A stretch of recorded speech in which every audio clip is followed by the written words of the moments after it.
It was the first family dinner since Noah had passed. The dining room was a familiar sight, soft golden light from the chandelier, the long oak table polished to perfection, and the faint aroma of roasted chicken wafting through the air. Plates were meticulously set, glasses of water filled, and utensils aligned as always. But something was different tonight. Something was missing. His chair.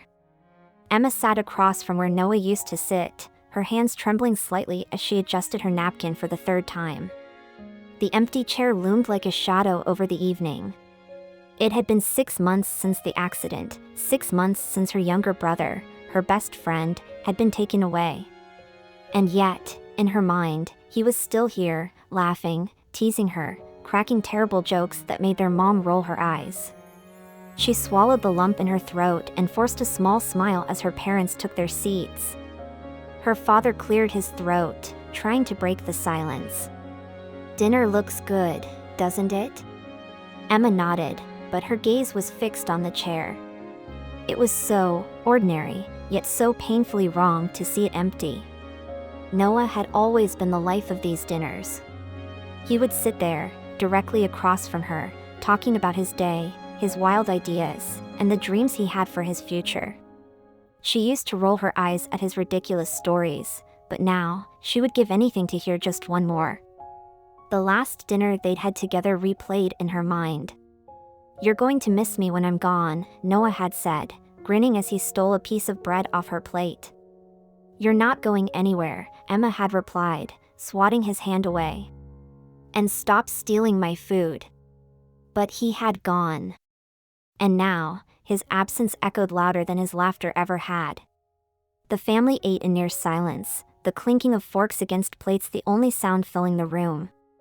Emma's mother tried to make conversation, asking how her day at work had been, but her voice cracked halfway through, and she quickly excused herself to the kitchen.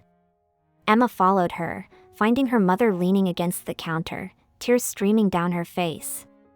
"I'm sorry," her mother whispered, wiping her eyes. "I thought I could do this. I thought I could pretend it's just a normal dinner, but it's not. It'll never be normal again." Emma placed a hand on her mother's shoulder, her own tears threatening to spill. "I miss him too, Mom. Every day." Later that evening, after the dishes were washed and the house had grown quiet, Emma found herself sitting alone in the dining room. The empty chair stared back at her, a silent reminder of all that had been lost. She reached for the small box she had tucked into her pocket earlier. It was something she had avoided looking at for months, too afraid of the memories it held.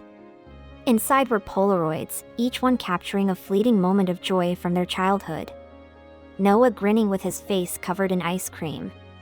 Noah holding a sparkler at a 4th of July celebration.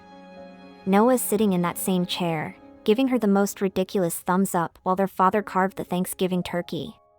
She flipped through them, laughing softly through her tears.